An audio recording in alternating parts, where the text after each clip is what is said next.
Saudar a igreja com a graça e a paz do nosso Senhor Jesus Cristo. Você pode sentar. Saudar você que nos acompanha pela televisão, pela TV aberta, pelas mídias sociais, pelo YouTube.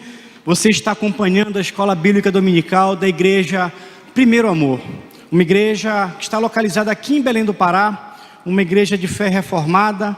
E aqui nós estamos reunidos para cultuar, para adorar aquele que nos resgatou, aquele que nos redimiu e aquele que deu novo significado à nossa vida. E a Escola Bíblica Dominical tem por objetivo exatamente consolidar a nossa fé, nos ensinar a partir da palavra do Senhor aquilo que Ele quer trazer como verdade para as nossas famílias. Nesse trimestre nós estamos estudando uma revista chamada Família Cheia da Graça. Hoje nós estamos na segunda lição. Na semana passada nós estudamos uma lição sobre casamento, o lugar onde tudo começa. E na segunda lição nós vamos trabalhar ideologia de gênero e desconstrução da família. É um tema extremamente atual. É um tema extremamente importante, que está na mídia, que está nos debates, e nós como igreja precisamos compreender um pouco mais sobre esse assunto. E nós queremos estimular você, que ainda não tem a sua revista, que ainda não pegou a sua revista, você pode pegá-la na nossa livraria, e nós estimulamos que você pegue a sua revista na livraria, e durante a semana você faça a leitura dos textos, da lição, para fixar o conteúdo que nós estamos trabalhando, que nós estamos estudando. Bom, o tema de hoje é um tema, como eu já disse, extremamente atual. Ideologia de gênero e desconstrução da família. E a minha oração nessa manhã é que o Espírito Santo nos conduza e que nós tenhamos realmente capacidade de entender, compreender e entender acima de tudo o que o Senhor quer da igreja sobre esse tema. E volto a dizer, esse tema de certa forma é um tema que está na mídia, está no debate, está nas escolas, está na academia, está de certa forma permeando o debate público.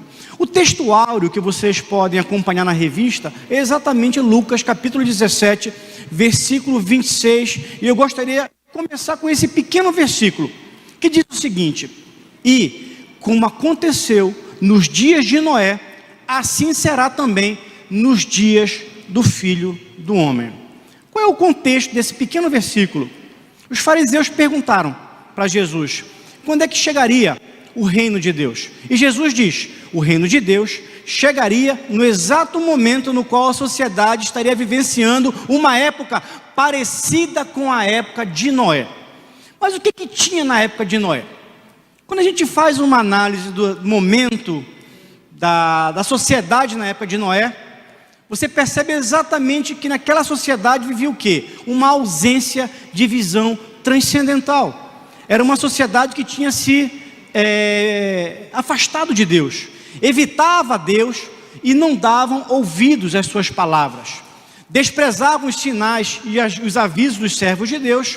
Havia naquele momento na sociedade uma incompreensão sobre o seu propósito existencial. Havia corrupção de caráter, corrupção generalizada, havia a predominância do hedonismo, depravação, promiscuidade, perversidade, e havia desvio da natureza sexual, como a gente observa lá em Sodoma e Gomorra. Isso caracterizava exatamente a época de Noé. E Jesus diz, quando a sociedade vivenciar um momento parecido com o que Noé vivia, o reino de Deus estará próximo. A vinda do Filho do Homem estará próxima. A segunda vinda de Jesus estará próxima. Bom, pressupostos iniciais da nossa lição. Quem somos nós? Nós precisamos entender quem nós somos. Nós somos uma igreja de fé reformada. Na nossa base, portanto, doutrinária, está a crença de que a palavra de Deus, a Bíblia Sagrada, ela é a nossa regra de fé. Vocês sabem que existem os 5 solas, um dos 5 solas é exatamente somente a Escritura. Ou seja, a Escritura, a palavra para nós, ela é inerrante, infalível, imutável e eterna. E a partir daí nós temos aquilo que nós chamamos de visão bíblica ou cosmovisão bíblica ou visão de mundo cristã. E existem 4 momentos nessa cosmovisão de mundo cristã. Nós acreditamos que há um Deus criador, nós acreditamos que o homem caiu pelo pecado, acreditamos que Jesus Cristo foi enviado para reconciliar através da cruz, da sua morte numa cruz, a humanidade com Deus, e acreditamos na vinda triunfal do Senhor Jesus, momento no qual nós vamos vivenciar o reino de Deus na sua plenitude, na chamada Nova Jerusalém. Mas quando a gente fala de cosmovisão bíblica, é importante entender algumas coisas também. A Bíblia, ela nos traz um determinado padrão de comportamento, uma ética, uma moralidade. Nós entendemos que a palavra de Deus e que a Bíblia, ela é um manual de fé, de conduta, de ética, de moralidade, de comportamento. Aqui o Senhor Jesus nos ensina como nós devemos agir como indivíduos, como pertencentes a uma família ou como pertencentes a uma sociedade. Que tipo de comportamento, de atitudes, de ética e de moralidade nós precisamos vivenciar. A Bíblia nos traz, dentro desse princípio da ética e da moralidade, a busca, portanto, pela santidade como estilo de vida. Se você crê no Senhor Jesus, você é chamado para ser separado, para ser santo, para buscar a santidade, para buscar o quê? A mente de Cristo. Qual é a mente de Cristo? Onde está a mente de Cristo? A mente de Cristo está anunciada exatamente na sua palavra. E na sua palavra existe uma verdade. Afinal, Jesus disse, que Ele era a verdade. Eu sou a verdade. Eu sou o caminho, a verdade e a vida. Ninguém vem ao Pai a não ser por mim. Está lá em João capítulo 14, versículos 6 e 7. Ao mesmo tempo, em 1 Timóteo, você encontra exatamente, capítulo 3, dizendo que a igreja do Deus vivo, ela é o quê? Coluna e fundamento da verdade. Existe, portanto, na crença cristã, uma verdade. A palavra de Deus, portanto, nos ensina que existe um sentido de absoluto. Existe uma verdade. E aqui começa o debate na atualidade, porque nós vivemos um momento no qual existe uma guerra cultural, existe um choque de cosmovisões, existe, portanto, um choque entre a cosmovisão cristã e a chamada visão de mundo da pós-modernidade. Por isso que muitas vezes os cristãos são chamados de fundamentalistas, de conservadores. E hoje eu vejo que nós somos elogiados como nós somos chamados de fundamentalistas e conservadores. Nós somos sim fundamentalistas. Por quê? Porque os nossos fundamentos estão firmados na palavra de Deus. Nós temos fundamentos. E o nosso fundamento é o fundamento da verdade. Nós somos conservadores porque nós defendemos sim aquilo que foi expresso na palavra do Senhor. E muitas vezes nós somos também chamados pejorativamente nesse debate de retrógrados. Bom, algumas passagens bíblicas que nos ajudam a entender um pouco isso que eu estou dizendo. Jesus disse em João capítulo 14, 6 e 7, eu sou o caminho, a verdade e a vida. Ninguém vem ao Pai a não ser por mim. Se você realmente me conhecessem, conheceriam também o meu Pai. Jesus, portanto, é o caminho para o Pai. Em Romanos 10, 9 está escrito, se você confessar com sua boca que Jesus é Senhor e crer em seu coração que Deus o ressuscitou dentre os mortos, será salvo. Não basta nós entendermos que Jesus é nosso Salvador. Jesus precisa ser também entendido como nosso Senhor.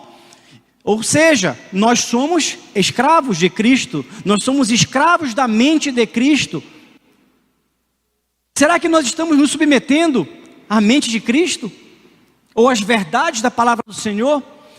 Romanos 12, 1 e 2 também tem uma frase muito forte sobre o que o apóstolo Paulo diz. Eu vou ler só o segundo versículo que diz, não se amoldem ao padrão deste mundo, mas transformem-se pela renovação da sua mente, para que sejam capazes de experimentar e comprovar a boa, agradável e perfeita vontade de Deus.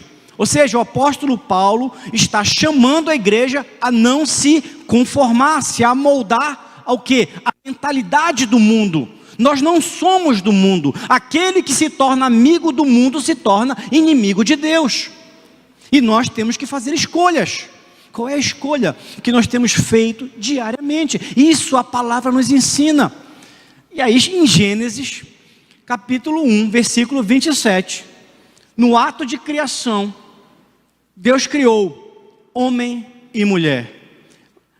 Gênesis 1, 27 diz: criou Deus o homem à sua imagem, a imagem de Deus o criou, homem e mulher o criou. Deus criou macho, Deus criou fêmea, Deus criou homem, Deus criou mulher. Como imagem de Deus, nós somos homens e mulheres. E assim está grafado na palavra de Deus. Dito isso, para entender esse debate sobre ideologia de gênero e destruição da família, nós precisamos entender qual é o contexto que nós estamos vivenciando na sociedade. É necessário entender o contexto para nós entendermos o momento que nós estamos vivenciando. Primeiro, nós vivenciamos uma era chamada Era da Pós-Modernidade. É uma era que prega, portanto, o relativismo comportamental. E a Era da Pós-Modernidade, ela é marcada por um conjunto de fenômenos interrelacionados e interdependentes. Esses fenômenos, eles se retroalimentam. Quais são esses fenômenos? Primeiro, o chamado gramscismo e a escola de Frankfurt, que foi apelidado de marxismo cultural. O segundo, a chamada pedagogia crítica, que tem aqui no Brasil Paulo Freire, por exemplo, como grande patrono. A perspectiva decolonial, o desconstrucionismo, o multiculturalismo, o feminismo e a ideologia de gênero. Atenção, para cada um desses temas nós poderíamos dar uma aula. Nós poderíamos falar de cada um desses temas, mas é importante entender que nenhum desses temas pode ser estudado sem levar em consideração que esses temas, eles estão totalmente interrelacionados e interdependentes. Eles se retroalimentam dentro de uma agenda mais ampla, uma agenda ideológica, uma agenda política, uma agenda cultural mais ampla. Bom, qual é a dinâmica desse processo da pós-modernidade? Quando a gente fala de pós-modernidade, existe uma dinâmica de um processo. Qual é a dinâmica desse processo da pós-modernidade? Primeiro, educação e cultura são vistos como instrumentos de luta política e desconstrução de valores considerados tradicionais. Educação e cultura, portanto, estão no centro do debate de uma mudança política, de uma mudança cultural, de uma mudança ideológica. E desconstrução de valores chamados valores tradicionais. Quando você escuta falar em valores tradicionais, leia-se nas entrelinhas valores cristãos. Valores cristãos. Bom, segundo ponto, combate a qualquer perspectiva transcendental ou metanarrativa ou sentido de propósito ou verdade absoluta. Tudo se torna relativo. Terceiro, relativismo cultural, ateísmo e visão anticristã. Inclusive, como diria Daryl Miller e Landa Cooper, a igreja que não discipula a sociedade acaba sendo discipulada pela sociedade. E muitas dessas visões acabam, mesmo que a gente não perceba explicitamente, entrando nas igrejas. E muitas vezes isso abre brechas, por exemplo, dentro da teologia chamado, que nós chamamos de teologia liberal. Não é incomum você ver igrejas ou pastores dizendo: nós precisamos reescrever a Bíblia, nós precisamos atualizar a Bíblia. Ou o politicamente correto dizendo: nós não podemos mais cantar esse hino, esse cântico, porque isso é politicamente incorreto. Ou seja, a igreja, em vez de discipular a sociedade, está sendo discipulada pela sociedade. Pluralidade de narrativas, verdades fluidas e identidades fluidas. Não existe mais nada absoluto, tudo é relativo. Não existe uma única verdade, as verdades elas são individuais, cada um passa a ter a sua verdade. E muitas vezes, até mesmo, as igrejas são constrangidas a mudarem a sua dinâmica de culto, ou a sua palavra, ou a sua doutrina, para agradar a uma plateia que quer ver a sua vontade agradada, o seu eu agradado. culto ao hedonismo, ao individualismo, o indivíduo, o eu, se torna, portanto, a medida de todas as coisas. Combate a autoridades. Tudo passa a ser fonte de opressão. Pais, professores, padres, pastores, homens, são todos vistos na sociedade como elementos de opressão que precisam ser combatidos e que precisam ser desconstruídos. Toda autoridade tem que ser combatida e desconstruída. Combate, nesse contexto, também a heteronormatividade. Porque nesse contexto, a heteronormatividade também passa a ser dito como um elemento de opressão de uma sociedade machista, patriarcal. Vocês entendem esse contexto? Será que vocês têm percebido isso nas telenovelas, nos grandes programas de televisão, nos grandes debates acadêmicos, muitas vezes promovidos? Bom, qual é a consequência disso? Qual é a consequência desse fenômeno, desse conjunto de fenômenos interrelacionados e interdependentes que são complexos? São extremamente complexos. Primeiro, dissolução dos padrões éticos e morais. Os padrões éticos e morais passam a ser alterados. Segundo, a perda de referência absoluta. Não há certo e não há errado. Não há, portanto, juízo de valor sobre certo e errado. A tua verdade não é a minha verdade. O que é certo para você não é certo para mim. Eu tenho que respeitar o que você pensa e você tem que respeitar o que eu penso. E nós temos que conviver nessa multiplicidade de verdades. Existem múltiplas verdades. Não existe um padrão de comportamento norteador. Não existe nesse contexto, portanto, uma referência absoluta. O que importa, portanto, é ser feliz. Seja feliz do jeito que você quer. Viva a sua felicidade, busque a sua felicidade. Tudo se torna, nesse contexto, descartável e efêmero. Vivemos aquilo que os próprios autores da chamada teoria crítica, que embasa esse debate, fala: vivemos uma realidade líquida, nada é sólido, tudo é mutável, tudo muda. A minha verdade de hoje pode não ser a minha verdade de amanhã, porque eu moldo a minha verdade de acordo com a minha conveniência. E eu faço questão que os outros entendam a minha verdade de acordo com a minha conveniência. Eu não me moldo mais aos padrões éticos e morais da sociedade, mas eu quero que a sociedade se molde aos meus padrões éticos e morais. O que vale é a minha moralidade, o eu passa a imperar. Tudo se torna líquido, pessoas se tornam líquidas, casamentos se tornam líquidos, crianças se tornam líquidas, efêmeras. Não é à toa que nesse contexto, se você tem uma gravidez indesejada, aborte. Porque aquela criança pode prejudicar a tua felicidade. Aquela criança é descartável. Você percebe? O casamento é descartável. Você casa hoje, amanhã você pode se separar. Viva com tantas mulheres ou com tantos homens você queira. O que importa é ser feliz e encontrar a sua felicidade. É uma sociedade, portanto, que hoje permanece, e isso aqui não é uma afirmação subjetiva.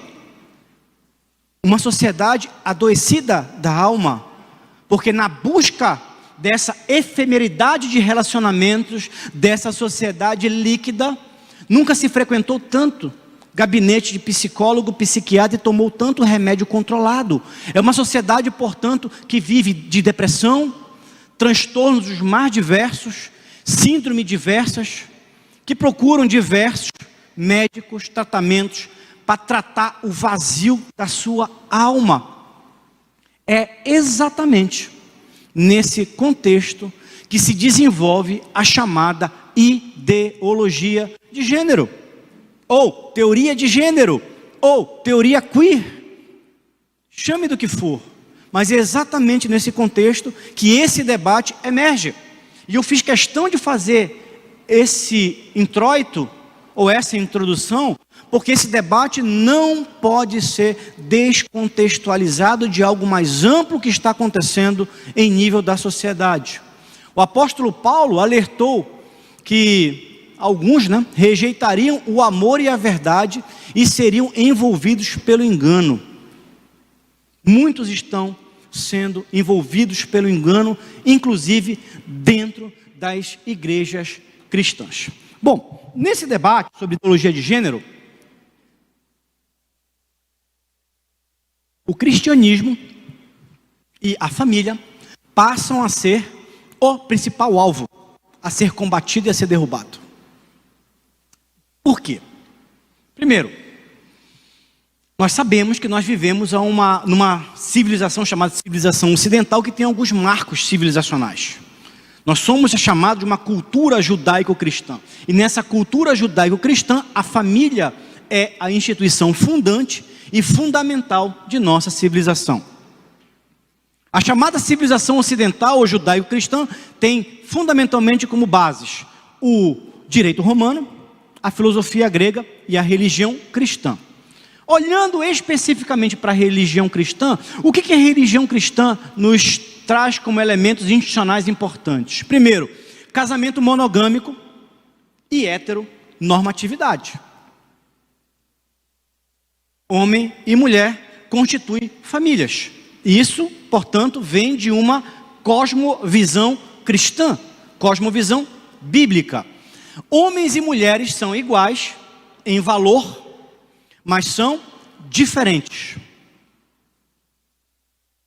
A palavra de Deus nos ensina que homens e mulheres são iguais em valor, mas são diferentes. Inclusive, nós vamos aprender nas próximas lições da nossa revista que essas diferenças são de ordem o quê? Biológica, física, emocional, social e também familiar.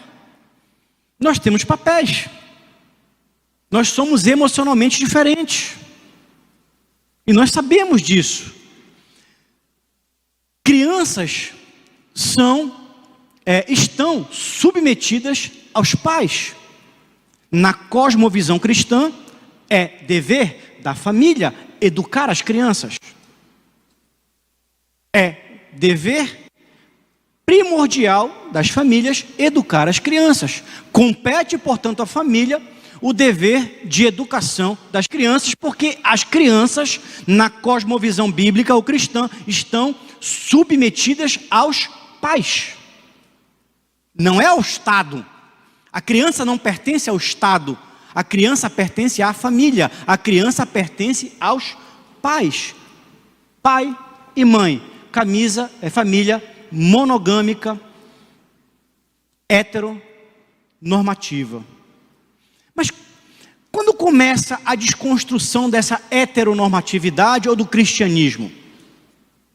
Se tivesse mais tempo, talvez a gente iria um pouco mais longe.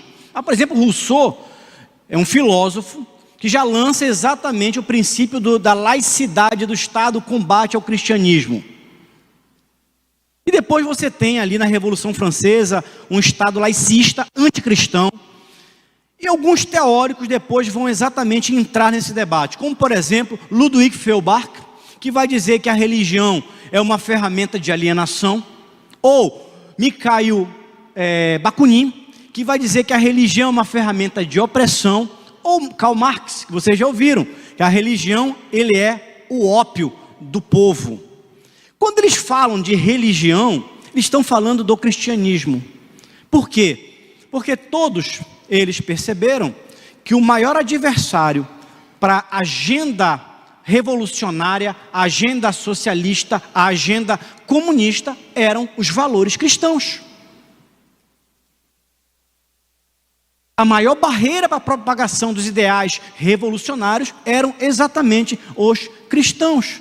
Isso ganha dimensão quando você estuda, por exemplo, e lê autores como Friedrich Engels, que escreveu um livro chamado A Origem da Família, da Propriedade Privada e do Estado. E ali Engels vai formular a tese seminal que vai amparar todo o pensamento marxista. Para os marxistas, é necessário que haja a superação do capitalismo. A instituição fundante do capitalismo é a propriedade privada. Mas de onde vem a propriedade privada? Vem exatamente da família patriarcal. Então, quando houve, na visão do Engels, o casamento entre homem e mulher, no qual surge a família patriarcal, surge, portanto, a família e ali surge a propriedade. Portanto, para você derrubar o capitalismo, você precisa derrubar a família. A família passa a ser, portanto, um alvo a ser combatido e derrubado para a revolução socialista se implementar. Outro autor, Leon Trotsky, que vocês estão vendo aqui, ele vai dizer que a moralidade burguesa, ela acaba, quando ele fala de moralidade burguesa, ele está falando exatamente do pensamento cristão, acaba sedimentando o capitalismo. E ele afirma, o capitalismo não se impõe por violência, mas se impõe justamente pela moralidade e pela ética burguesa, a moralidade e a ética cristã. Qual é a conclusão dele? Se nós queremos superar o capitalismo, se nós queremos derrubar o capitalismo, nós precisamos destruir a ética e a moralidade cristã. Vocês percebem? Como isso começa a entrar no debate do pensamento revolucionário, mas até então existia a crença de que, em determinado momento, através do processo de luta de classes, a partir das contradições que eles julgavam inerentes ao sistema capitalista, o proletariado, em determinado momento, iria se revoltar, e iria pegar em armas, e iria derrubar a sociedade capitalista. Fato que nunca aconteceu. É nesse momento que surge um segundo momento, que é exatamente o chamado marxismo cultural, fundamentado em dois grandes corpos teóricos. O primeiro corpo teórico chamado de teoria crítica, ou escola de Frankfurt, que tem fundamentalmente alguns autores aí. Estão vendo alguns autores aqui, que estão no quadro? Que vai exatamente dizer o seguinte: nós precisamos dominar, primeiro culturalmente, a sociedade. Nos infiltrar, portanto, nas artes, na música, no cinema, nas mídias, na educação, para mudar a mentalidade, para somente em seguida, após uma mudança de mentalidade, nós implementarmos os nossos ideais socialistas. E isso caminha paralelamente às ideias do Antônio Gramsci, que era um autor comunista italiano, que vai escrever livros como o Caderno dos Cárceres, que vai exatamente afirmar coisas como: o mundo civilizado tem sido saturado com cristianismo por 2000 anos. É um regime fundado por crenças e valores judaicos cristãos, não pode ser derrubado até que as suas raízes sejam cortadas. Outra frase do Gramsci: não tomem quartéis, tomem escolas e universidades. Não ataquem blindados, ataquem ideias. Nós vamos, ainda Gramsci, nós vamos destruir o Ocidente, destruindo a sua cultura. Vamos nos infiltrar e transformar a sua música, sua arte, sua literatura contra eles próprios. E nós não percebemos o que os ideólogos do pensamento progressista começaram a fazer há 50 anos atrás. Eles começaram a tomar conta das escolas, das universidades, da música, da arte, do cinema, dos meios de comunicação. E nós começamos a, sem perceber, sermos doutrinados, paulatinamente, com pensamentos, muitas vezes, anticristãos. É nesse contexto que surge exatamente a ideologia de gênero, ou chamado de teoria de gênero, ou teoria queer. E é interessante quando você vai discutir com alguém dessa área, e vão dizer: ideologia de gênero não existe. Talvez não exista com esse nome, ideologia de gênero, mas existe como teoria de gênero, ou como teoria queer, que vai dizer exatamente o seguinte: eles vão dizer que as pessoas não nascem homem ou mulher. As pessoas se tornam homem e mulher. Você percebe? Você já ouviu isso em algum momento? Eu estou vendo aqui muita gente balançando a cabeça. Ou seja, essa é uma agenda que eles já estão colocando já há muito tempo. Você não nasce homem ou mulher, você se torna socialmente homem ou mulher. São construções de uma sociedade. Essa construção é imposta a você. Existe aquilo que eles chamam de teatro, ou uma espécie de representação. estão dizendo que cada um de nós aqui representa um papel dentro de uma sociedade opressora que impõe a heteronormatividade. E para nós sermos aceitos, nós temos que desempenhar esse papel. Nós nos travestimos de homens e mulheres, mas nós não somos isso, porque a nossa sexualidade, ela é fluida. Aliás, se você se define como uma mulher, é porque você está sendo oprimido a ser homem ou mulher, diriam os ideólogos de gênero. A identidade de uma pessoa é modelada em termos do que é considerado normal. Então você se torna homem ou você se torna mulher, porque isso é considerado dentro de uma sociedade, palavras deles, abre aspas, machista, patriarcal, opressora, normal. Então nós somos constrangidos a nos tornarmos homens e mulheres. Ou seja, essa atmosfera social acaba legitimando um ambiente de opressão que vai consolidar, portanto, uma sociedade binária, homens e mulheres. O gênero, portanto, designa um papel a ser desempenhado. Ninguém nasce homem ou mulher, você se torna homem ou mulher a partir exatamente de uma imposição da sociedade. Vocês já ouviram isso? Pois é. O que a ideologia de gênero ensina? Algumas coisas. Primeiro, homens e mulheres não são diferentes. Homens e mulheres são iguais. Nós aprendemos aqui diferente. Nós aprendemos que homens e mulheres são iguais em valor, mas são diferentes biologicamente, são diferentes emocionalmente, têm papéis diferentes na família. Eles vão dizer não, homens e mulheres são iguais. Dizem que o sexo biológico pode ser modificado. Você nasce mulher, mas você pode se transformar em homem. Se você nasceu homem, você pode se transformar em mulher. A família natural, quando eles dizem a família natural, a família monogâmica, patriarcal, cristã, tradicional, ela é apenas um estereótipo. Terceiro, a paternidade pode ser dessexualizada. Você não precisa ter pais, homem, pais, mulher. Você pode ter a figura da tutoria pode ser desempenhada por qualquer pessoa, independente de sexo, de gênero. Depois a gente vai falar um pouco mais sobre gênero. Os ensinamentos de gênero devem fazer parte da mídia e da educação nas escolas. E é aqui que mora o perigo.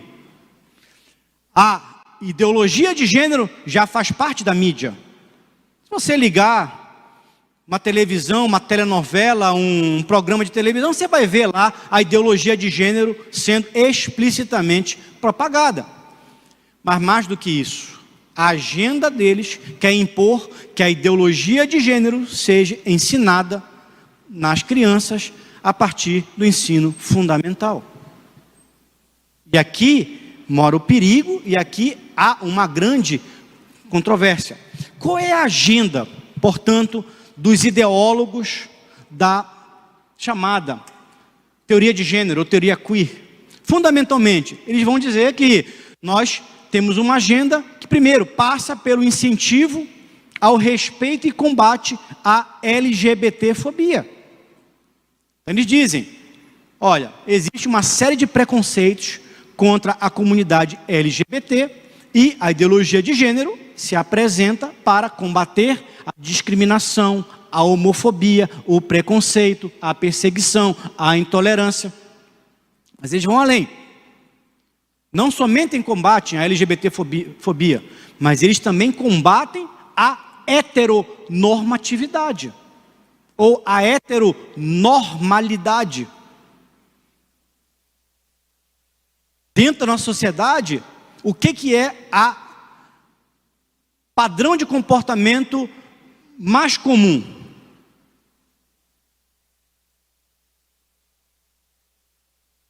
Os casais, homem e mulher.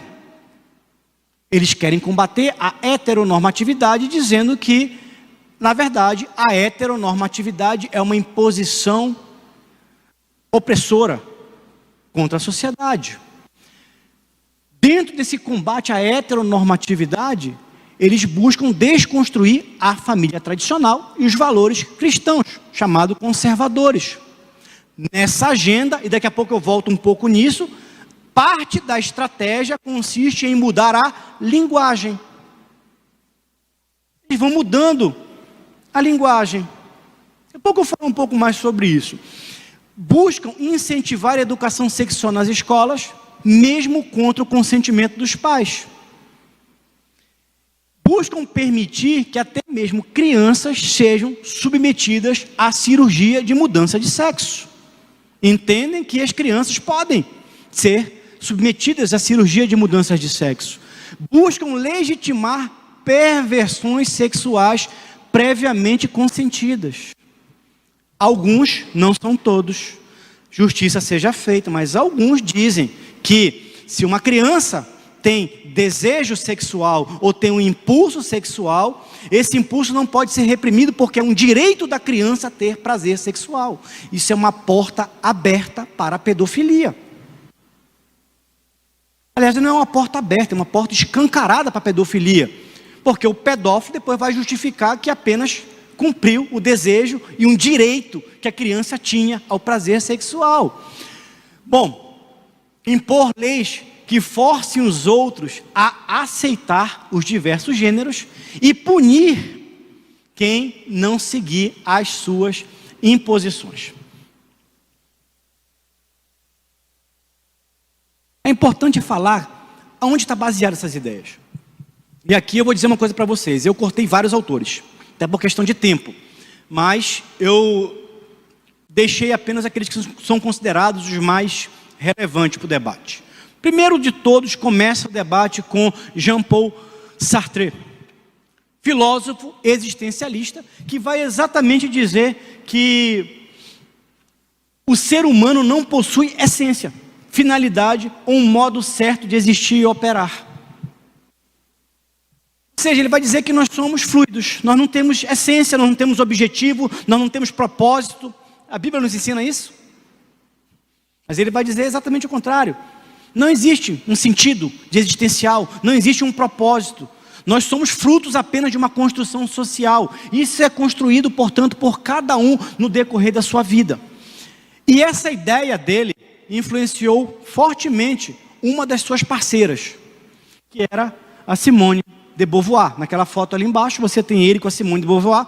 Eles viviam um relacionamento aberto. Viveram 50 anos tendo um relacionamento, mas com a presença de outros parceiros de comum acordo. E a Simone de Beauvoir escreveu um livro, publicou esse livro em 1949, chamado O Segundo Sexo. É um livro que inaugura um novo momento na agenda feminista e vai dizer que ninguém nasce mulher, mas se torna mulher. Essa frase certamente você já ouviu, e essa frase é da Simone de Beauvoir. Ou seja, a partir daí você tem o início desse debate de gênero, da mulher exatamente sendo fruto de uma construção social, desse papel da mulher sendo, portanto, debatido dentro de um processo de construção social. E aí você tem uma terceira autora, a Judith Butler, que escreveu Problemas de Gênero. E essa autora realmente ela causou um impacto muito forte. Esteve alguns anos atrás no Brasil, foi uma polêmica muito grande na sua vinda, com pessoas ovacionando a sua vinda, outras pessoas criticando a sua vinda. Isso se tornou público. Mas o que é que ela defende fundamentalmente? A Judith Butler vai defender exatamente a família poliafetiva. Ou seja, não existe mais a heteronormatividade, não existe mais o casamento monogâmico macho e fêmea. Você pode juntar com o que você quiser. Você pode ter 4, 5, 6 pessoas constituindo uma família. Você pode ter relacionamento de pai com filho, de filho com mãe, com filho com primo, com não sei. Enfim, ela vai exatamente dizer que a família, no singular, deixa de existir. A realidade passa a ser de famílias no plural. E isso significa que existem diversas formas de se construir uma família. Para ela, basta que as pessoas se unam pelo amor, não importando se forem 2 homens, 2 mulheres, ou 3, ou 4, ou assim por diante. E essa agenda passa a ser, portanto, defendida como sendo uma nova forma de você vivenciar o amor, a liberdade.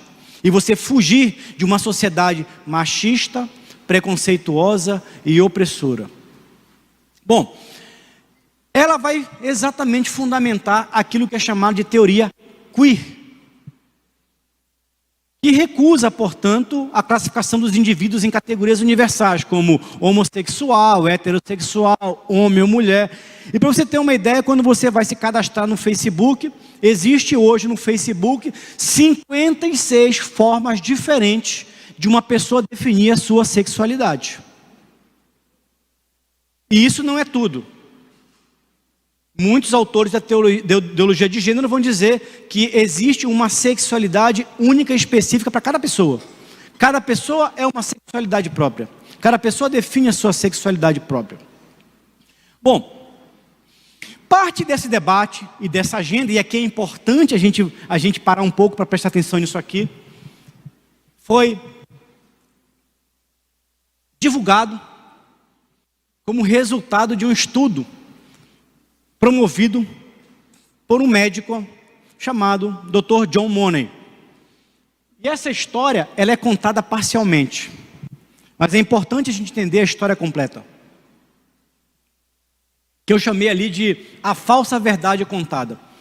Em 22 de agosto de 1965, uma família chamada família Rainer, que morava em Winnipeg, no Canadá, teve 2 filhos gêmeos, 2 meninos. E esses 2 meninos começaram a apresentar problemas de fimose. Com 7 meses de idade, os 2 meninos foram submetidos a uma cirurgia de fimose. Muitos de nós já fizemos isso com nossos filhos, ou já fizeram quando eram crianças, cirurgia de fimose, algo muito comum. Só que um dos meninos foi vítima de um erro médico. E a cirurgia de fimose acabou decepando o órgão sexual do menino. Os pais ficaram transtornados. Que pai não ficaria transtornado de ter seu filho com seu órgão sexual com 7 meses de idade decepado? E eles não sabiam o que fazer. E a história conta que eles assistiram um programa de televisão, eles viram esse Dr. John Money, que era um dos principais ideólogos e propositores da chamada teoria de gênero, dizendo que a sexualidade era construída socialmente, não era de ordem biológica, era de ordem social. Esses pais, no desespero, procuraram o Dr. John Money. O Dr. John Money os orientou que criassem o Bruce como menina. Orientaram. Essa criança, se ela for criada como menina, se ela for socializada como menina, se ela tomar os hormônios de menina, ela vai crescer como uma menina. Ela vai se tornar, portanto, uma adulta sadia, sem nenhum tipo de problema. Ele estava, portanto, usando de uma tragédia familiar para fazer um laboratório vivo das suas ideias. Porque ele acreditava que o sexo não era de origem biológica, mas era um comportamento imposto socialmente. Ou seja, a criança, quando recebe uma bola ou um carrinho, ali você está sendo opressor, porque você está impondo uma sexualidade àquela criança. Percebe o que eu estou querendo dizer? Estão me acompanhando? E aí, eles orientaram esses pais a criarem o Brian como Brenda. Ele publica um livro chamado Man and Woman, Boy and Girl, onde eles contam esse caso. Ali você tem algumas fotos, como se fosse um caso de sucesso, de um menino que foi criado como uma menina e se tornou uma menina.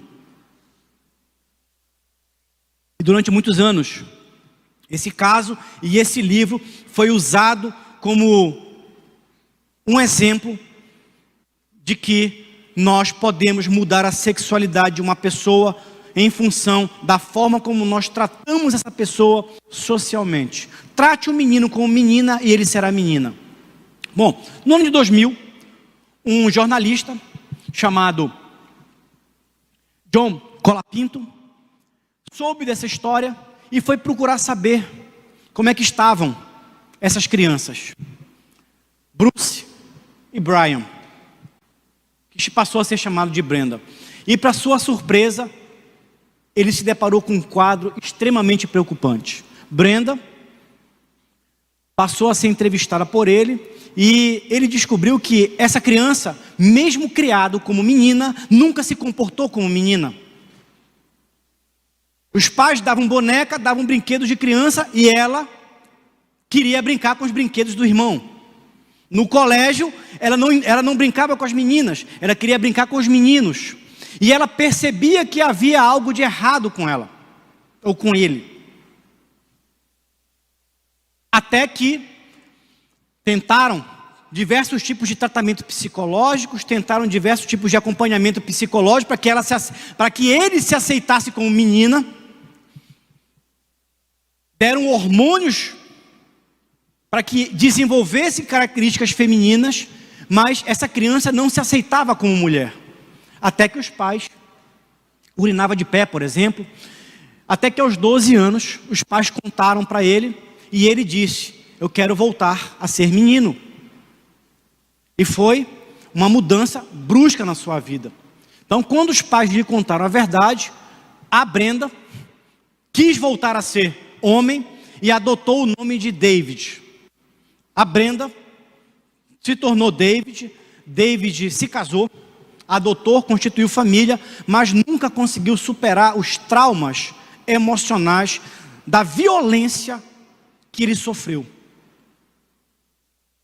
Talvez a violência psicológica tenha sido pior que a violência física que ele tenha tido. Certo dia, David, antiga Brenda e antigo Brian, se matou. Pouco tempo depois do seu irmão também ter se matado, uma overdose de remédios. A família foi totalmente destruída por um experimento promovido por um teórico da ideologia de gênero. E essa história foi contada como um caso de sucesso durante muitos anos, até que esse livro desmentiu exatamente a versão propagada. Sobre isso, nós podemos acessar a posição da Associação de Pediatria dos Estados Unidos. O Colégio de Pediatra dos Estados Unidos, e aqui eu estou indo para um meio científico, não é achismo, é ciência.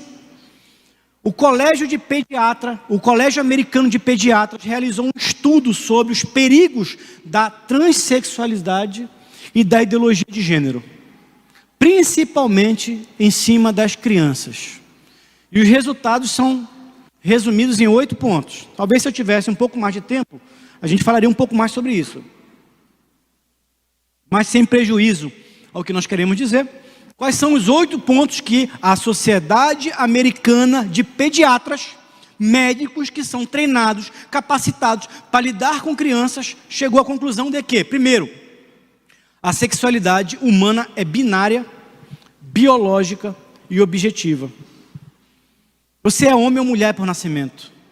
Ninguém nasce assexuado. Você nasce homem ou mulher. As pessoas não nascem com gênero. As pessoas nascem homem e mulher, macho e fêmea. Terceira conclusão: quando crianças biologicamente saudáveis pensam ser do sexo oposto, produz-se um problema psicológico e não físico. Quando uma criança pensa ser do sexo oposto, a Sociedade Americana de Psiquiatria diz que isso é um problema psicológico. Se nós tivéssemos mais tempo, a gente poderia explorar um pouco mais. Esses problemas psicológicos, eles podem ter origens diversas, como abuso sexual infantil, problemas de ausência de referência paterna ou materna, ou algum trauma que essa criança vivenciou, ou alguma influência que essa criança vivenciou. E esse problema psicológico tem nome na literatura científica, chama-se disforia de gênero. Quarto ponto, dizem os médicos que tratam de crianças, os pediatras, obrigado. É perigoso bloquear hormônios na puberdade.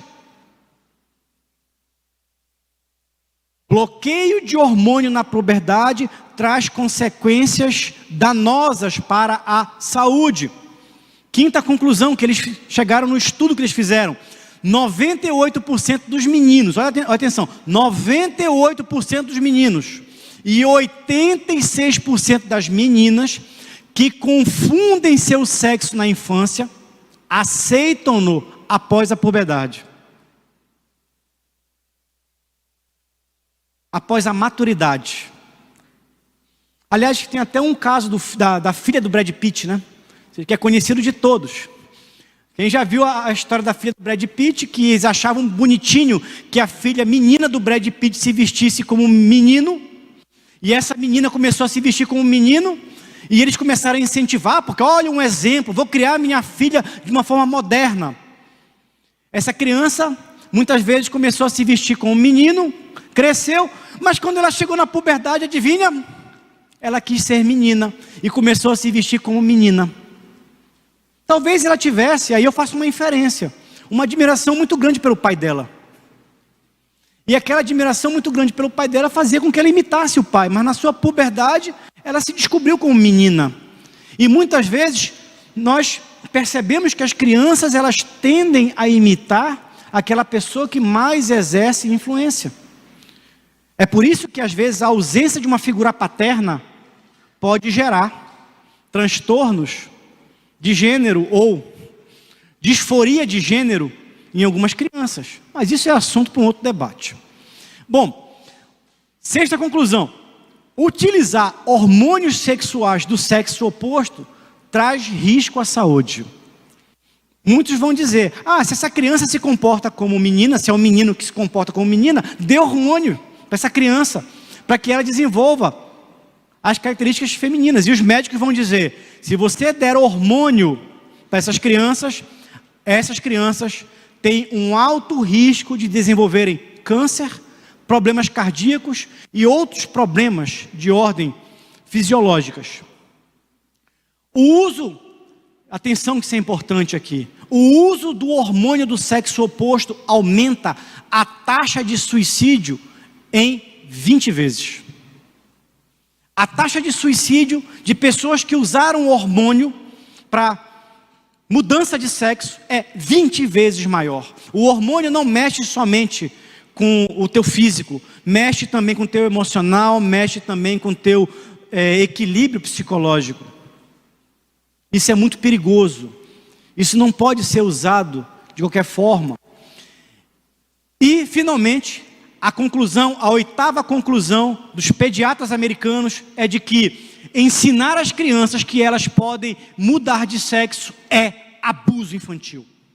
Por que é abuso infantil? Os psicólogos, aliás, os pediatras dizem, a criança não tem maturidade e nem está preparada emocionalmente para esse tipo de conversa ou esse tipo de debate ou diálogo. Submeter uma criança imatura a esse tipo de debate ou uma discussão de mudança de sexo é abuso infantil. Vocês podem entrar no site da Sociedade Americana de Pediatria que você tem acesso ao estudo. E a ideologia de gênero no Brasil? Esse assunto se tornou conhecido principalmente a partir de 2014, quando o MEC tentou incluir ensino de gênero no Programa Nacional de Ensino. Esse debate ele foi barrado no Congresso Nacional, e se você pesquisar esse tema, você vai ver que fundamentalmente quem barrou foi as bancadas chamadas bancadas religiosas, católicos e evangélicos, e a escola sem partido, que entraram e disseram que ideologia de gênero não era tema para ser tratado com crianças na escola. Entretanto, como é de praxe, o PSOL levou a matéria para o STF. Então existe uma ação direta de inconstitucionalidade, que é a 5668, que foi retirada de pauta por pressão, mas esse assunto pode ser recolocado em pauta a qualquer momento.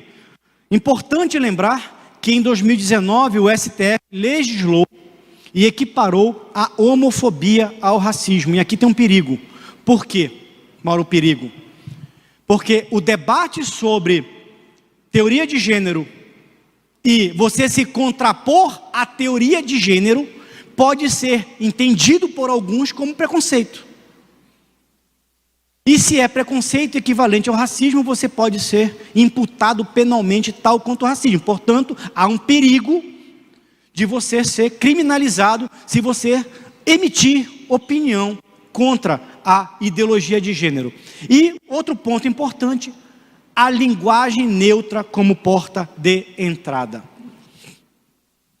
E aqui eu chamo a atenção exatamente para isso aqui. Muitas vezes nós precisamos entender algumas coisas. A agenda política ou agenda ideológica, ela não chega de uma vez. Ela é colocada em doses homeopáticas. É devagar. E quando você vê, a agenda já foi imposta. Há muitos anos atrás, começou uma moda com o discurso de incluir as mulheres, você mudar as saudações. Então, nós aprendemos na língua portuguesa que boa noite a todos inclui todos. Todos. Mas virou moda você incluir as mulheres. Então, boa noite a todos e todas. Vocês já ouviram isso? Isso foi uma porta de entrada para o terceiro ponto, que agora é o todes. Boa noite a todos, todas e todes. Isso ficou explícito quando, recentemente, o novo governo adotou como padrão das suas cerimônias em eventos o uso da linguagem neutra. Então aí, todes, sabe o que é a linguagem neutra usada em eventos do governo Lula? Eu queria pedir para soltar um vídeo aí, se puder soltar um vídeo que nós temos aí, eu acho que ilustra até melhor o que eu estou querendo enfatizar aqui. A todas, a todos. Já não está aparecendo aqui. A todos. Nós estamos aguardando aqui a nossa equipe de comunicação soltar o vídeo. Bom, na ausência do vídeo, que iria exatamente ilustrar, não sei se é possível colocar o vídeo. Está lendo ainda? Então pronto, daqui a pouco eu vou terminar minha explicação. Qual é o risco disso aí? Por detrás de todos, todas e agora todes, há muito mais do que uma tentativa de inclusão. Há muito mais do que a tentativa de inclusão. Agora o som, por favor. Boa tarde a todas, a todos e a todes. Boa noite, gente. Boa noite a todos, todas e todes. Convidamos todas, todos e todes. Boa tarde. Bom, o que significa que nós vamos conviver nos próximos anos com toda e qualquer cerimônia pública, com todas, todos e todes. A princípio isso pode parecer bobagem para você, mas isso não é bobagem. Por quê? Exatamente, mudando a linguagem, eles entendem, os teóricos da ideologia de gênero, que mudando a linguagem, é possível fazer com que as pessoas olhem para a realidade de uma forma diferente. Ou seja, ao mudar a linguagem, eu estou desconstruindo a heteronormatividade. E eu passo a dizer que a heteronormatividade é uma construção cultural e social. Você quer mudar a cosmovisão de uma sociedade? A nossa cosmovisão é uma cosmovisão cristã. A nossa Constituição expressa uma cosmovisão cristã. Você quer mudar a cosmovisão de uma sociedade? Mude a sua linguagem. Empurre uma linguagem diferente, que a cosmovisão da sociedade passa a ser mudada. Portanto, o que nós estamos observando agora é um subterfúgio linguístico para a mudança de cosmovisão no Brasil. Bom, há alguns anos atrás, em 2017, eu fui para um evento em Curitiba e eu participei de um debate lá e como um dos debatedores estava o Guilherme Shelby, que é um procurador da República. E O Guilherme Shelby, ele fez uma fala que me marcou muito naquele momento. E eu passei a refletir. Ele disse, eu me lembro até hoje as palavras dele, que nós cristãos valorizamos muito mais os nossos bens do que as nossas crianças. E ele usou um exemplo. Ele perguntou: o que você faria se você, saindo da igreja, você se deparasse com alguém riscando seu carro? Certamente muitos de nós tomaríamos uma atitude enérgica. Levaríamos para a delegacia, processaríamos, tomaríamos as medidas enérgicas sobre isso. Mas quando as nossas crianças estão sendo violentadas, nós nos recolhemos e muitos de nós dizemos: nós precisamos orar sobre isso. Oração sem ação não tem resultado prático.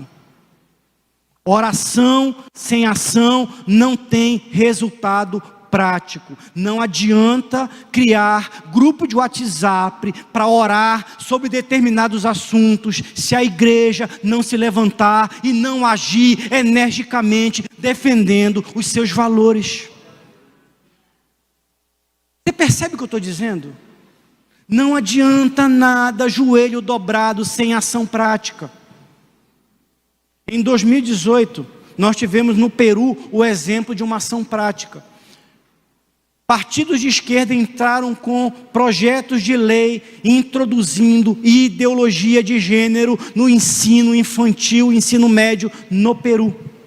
A sociedade peruana se levantou e ali você teve um movimento chamado "Com mis hijos não te metas", com meus filhos não te metas. Os peruanos foram para a rua, aqui algumas fotos. A movimentação foi tamanha no Peru que essa pauta foi retirada de debate no Congresso peruano. Será que nós somos capazes de se levantar no Brasil? Ou será que nós vamos ficar apenas criando grupo de WhatsApp para orar pelos temas e assuntos? Não que a oração não seja importante, eu não estou dizendo isso. Mas a oração, ela precisa ser acompanhada de ação. Guilherme Shelby, procurador da República, e você pode acessar isso nas mídias sociais, compartilhou há alguns anos atrás, e continua válido, uma notificação extrajudicial. E ele passou a orientar: se você souber de algum professor, educador, que esteja introduzindo ensino de gênero para o seu filho, você pode notificar a escola e o professor extrajudicialmente. Inclusive caminhar essa notificação para ações jurídicas de danos morais. Onde que está o embasamento disso? Fundamentalmente, de acordo com o artigo 14 da Convenção Americana de Direitos Humanos, os pais, e quando for o caso, os tutores, têm direito a que seus filhos e pupilos recebam educação religiosa e moral que esteja de acordo com suas próprias convicções. Isso é lei. Nós temos direito, como cristãos, de que os nossos filhos, mesmo em escolas não confessionais, recebam educação de acordo com as nossas convicções. O Código Civil, em seu artigo 1634, prevê que compete a ambos os pais, qualquer que seja a sua situação conjugal, o pleno exercício do poder familiar. Nós temos uma coisa chamada juridicamente que é poder familiar, que consiste, entre outras coisas, que a direção da criação e da educação esteja de acordo com as nossas convicções pessoais e filosóficas. A escola não pode entrar em desacordo com as convicções religiosas, a menos que haja uma lei sobre isso. E aí é o perigo. No parágrafo único do artigo 22 do Estatuto da Criança e do Adolescente, lá está dizendo ou garante que a mãe e o pai, ou os responsáveis, têm direitos iguais de deveres e responsabilidades compartilhados no cuidado e na educação da criança, devendo ser resguardado o direito de transmissão familiar de suas crenças e culturas, assegurando os direitos das crianças estabelecidos nessa lei. Será que nós conhecemos as leis que nos resguardam? Precisamos conhecer, Porque as nossas famílias, nossas crianças vão começar, de uma forma até mais incisiva, a serem vítimas de tentativas de ensino e de ideologia de gênero. Então, se você souber, ou se alguma criança ligada a você, a sua família, for vítima de uma tentativa de ensino de gênero, você pode recorrer a uma notificação extrajudicial pedindo com que esse tipo de ensino ou prática pare, cesse. E se continuar, você pode recorrer à justiça pedindo danos morais. Bom, considerações finais. Algumas considerações mais importantes aqui. E aí eu peço um pouco da atenção de vocês. Essa aqui é uma aula diferente, dada a densidade do assunto. Primeiro, ao estudarmos o que é ideologia de gênero, é necessário ter clareza de que a ideologia de gênero não é uma teoria científica. É uma inferência. Não é uma teoria científica. Não há nada que comprove cientificamente as teses da ideologia de gênero. Bom, ela é um corpo fechado de ideias que parte do pressuposto de que a biologia não define a inclinação de uma pessoa. E aqui há um paradoxo. Há um paradoxo. Porque ao mesmo tempo em que os teóricos da ideologia de gênero dizem que não se nasce homem ou mulher, se você for conversar sobre homossexualismo, eles vão dizer que o homossexualismo é de nascença. É um paradoxo. Você não pode questionar o homossexualismo, porque para muitos deles, o homossexualismo, a pessoa nasce homossexual, mas não nasce homem ou mulher. É paradoxal. Se ser homem ou mulher é um aprendizado social, eles vão dizer que o homossexualismo não é um aprendizado homossexual. Bom, reflitam sobre isso. Terceiro, precisamos ter mais cuidado com o ambiente social e político que vamos enfrentar. Quais são as consequências disso? Primeiro, esse ambiente social e político é um ambiente que tende a ser um ambiente de crescente intolerância e perseguição religiosa, aquilo que nós chamamos de cristofobia e inclusive assédio moral contra cristãos em ambientes de trabalho e em ambientes acadêmicos e estudantis. Ou seja, o cristão ele passa a ser acusado de ser patriarcal, machista tóxico, e aqui eu estou usando machista tóxico para não usar uma outra palavra que o púlpito não me permite usar, machista tóxico, retrógrado, fundamentalista, opressor, preconceituoso e propagador de discursos de ódio, e o que é mais perigoso, fascista. Por que a palavra fascista ela é perigosa? Porque mesmo sem entender o que é fascismo, na sua completude, ao ser chamado de fascista, quem te chama, está legitimando um ato de violência, porque o fascista precisa ser combatido mesmo com violência. Então, se eu te chamo de fascista, eu estou dizendo, a minha violência contra você tem legitimidade. Você percebe a sutileza dessa palavra?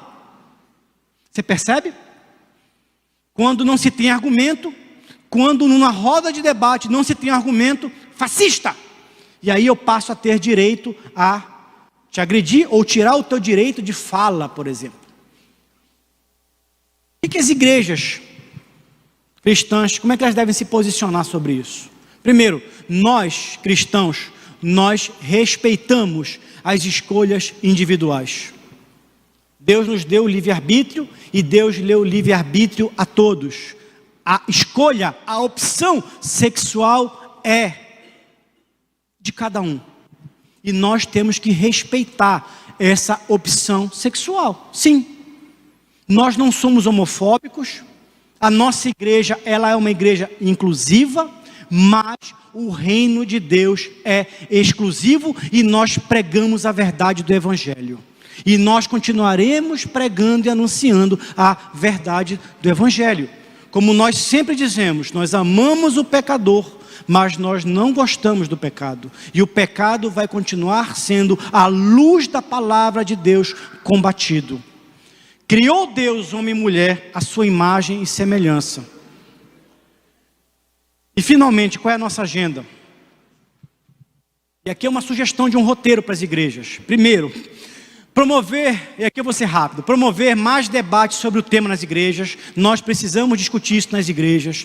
Fortalecer e preparar ministérios infantis, de adolescentes, de jovens e de famílias para lidar com o tema. As famílias precisam estar equipadas e preparadas para esse debate. Nós precisamos preparar profissionais qualificados a partir da cosmovisão cristã. Pedagogos, psicólogos, médicos, assistentes sociais, advogados, entre outros. Nós precisamos ampliar a oferta de escolas cristãs. Nós precisamos de uma participação mais ativa dos pais cristãos nos conselhos escolares. Nós precisamos lutar pela regulamentação do homeschooling.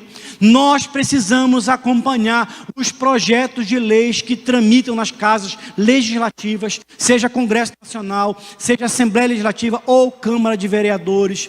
Nós precisamos prestar atenção, participar e eleger conselheiros tutelares a partir de uma cosmovisão cristã. Nós precisamos também, da mesma forma, eleger vereadores, deputados, prefeitos, governadores, alinhados com a nossa cosmovisão cristã. Se alguém quiser se aprofundar sobre o tema, eu trago algumas referências aqui. O livro Feminismo, da Ana Campagnolo, o livro Ideologia de Gênero e Educação, da Marisa Lobo, o livro também da Marisa Lobo, Famílias em Perigos, o livro Orientações sobre Sexualidade Infantil, do Guilherme Shelby, e também o livro da Isildinha Muradas, O Diabo Quer Roubar, Matar e Destruir as Crianças. Então, nós precisamos ler e nos equipar como Igreja de Cristo. Que Deus nos abençoe e que você, a partir dessa lição, entenda que nós somos chamados para impactar e transformar a sociedade e proteger as nossas crianças. Amém?